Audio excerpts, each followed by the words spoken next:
kubor nakaslem jong unongsan Hima.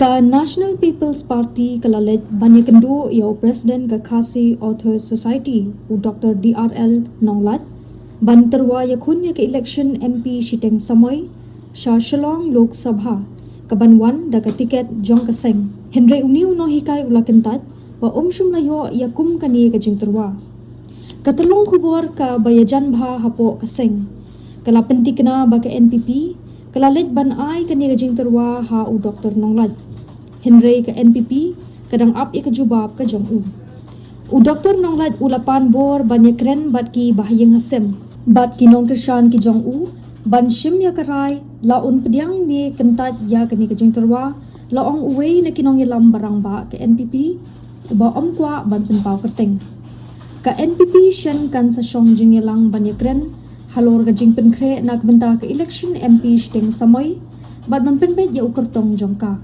Kibriu kibadan hapo ke NPP kilaong ba u Dr. Nonglait la Shym ba ulong u babiang ban mi khmat ya ke constituency ha parlimen.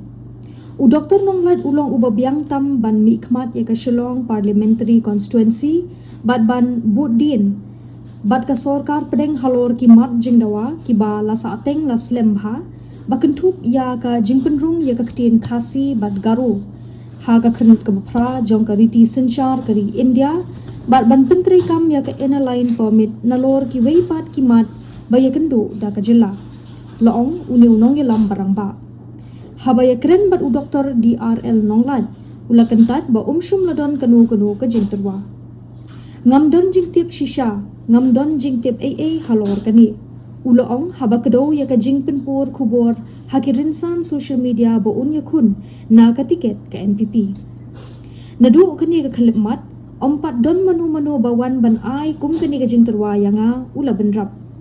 Ha ka election Lok Sabha arja apusaw. Ka NPP kelawan ha ka kerdan ka balai ha Shillong.